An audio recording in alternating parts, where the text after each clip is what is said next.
अस्सलामुअलैकुम। हाँ जी, हमारे पास नया प्रॉब्लम है related to the pH। 10 ml of aqueous solution of HCl has a pH of 2. What volume of water must be added to this to raise the pH to 4?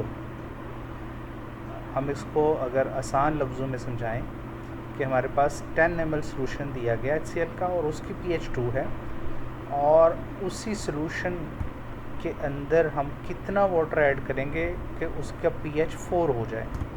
pH 2 का मतलब है कि hydrogen ion की concentration ज़्यादा है, और pH 4 का मतलब है कि हमने हाइड्रोजन आयन की कंसंट्रेशन कम करनी है। तो अगर हम हाइड्रोजन आयन की कंसंट्रेशन कम करेंगे तो इसका मतलब है हमें वाटर ऐड करना पड़ेगा, और काफ़ी अमाउंट में ऐड करना पड़ेगा उसको डिल्यूट करने के लिए, उसके pH को 4 तक ले जाने के लिए, 2 से 4 तक। अच्छा जी, हम अब समझ लेते हैं कि pH को हमने हाइड्रोजन आयन कंसंट्रेशन में चेंज कर लेना। सबसे पहले डिल्यूशन फार्मूला लगाना है आगे चल के। हमने हाइड्रोजन आयन कंसंट्रेशन अगर हमें मालूम करनी है तो it's mean 10 to raise minus pH अगर हम कर लें तो pH चेंज हो जाएगी हाइड्रोजन आयन कंसंट्रेशन में। तो फर्स्ट या इनिशियल हाइड्रोजन आयन कंसंट्रेशन जो है वो है pH 2। तो pH 2 का मतलब है कि 10 टू रेज माइनस 2 लिखेंगे, 10 टू रेज माइनस pH लिखना है, pH minus 2, 10 to raise minus 2 का मतलब 0.01 मोलर कंसंट्रेशन है। और फाइनल कंसंट्रेशन कितनी करनी है हमने, 10 टू रेज माइनस 4, यानी pH 4 है फाइनल कंसंट्रेशन, फाइनल pH जो है। तो अगर कंसंट्रेशन मालूम करनी है तो उसका मतलब है 10 to raise minus 4, 0.0001 molar concentration करनी है, यानी बहुत ज़्यादा डिल्यूट करना पड़ेगा। और हमने इसके लिए डिल्यूशन फार्मूला लगाते हैं। डिल्यूशन फार्मूला बड़ा वेल नोन है, उसका कहते हैं C1 V1 is equal to C2 V2।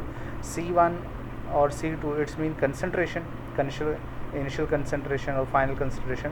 V1 कितना वॉल्यूम है, V2 कितना वॉल्यूम हमें और फाइनल ऐड करना पड़ेगा। तो यहाँ पे हम पहले सब लिख लेते हैं, C1 कंसंट्रेशन, V1 इनिशियल हमें कितना गिवन है, C2 हमारे पास कितनी कंसंट्रेशन फाइनल बननी चाहिए, तो कितना वॉल्यूम हम ऐड करेंगे।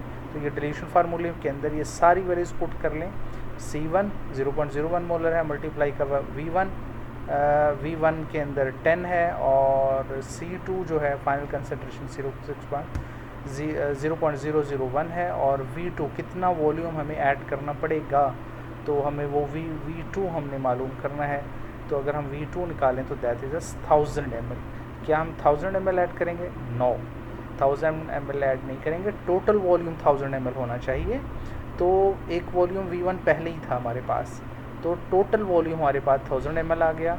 तो हम क्या करेंगे कि 1000 ml में से वो वाला -10 ml माइनस कर देंगे जो पहले दिया गया है, तो ये बनेगा 990 ml। इट्स मीन कि 990 ml हम और ऐड करेंगे उसी सोल्यूशन में, 10 ml वाले सोल्यूशन में, तो pH जो है वो 2 से 4 तक चली जाएगी। ठीक है जी, बड़ा क्रिटिकल और टेक्निकल क्वेश्चन है कि सोल्यूशन को कि pH हम कम कैसे कर सकते हैं वाया डिल्यूशन फार्मूला।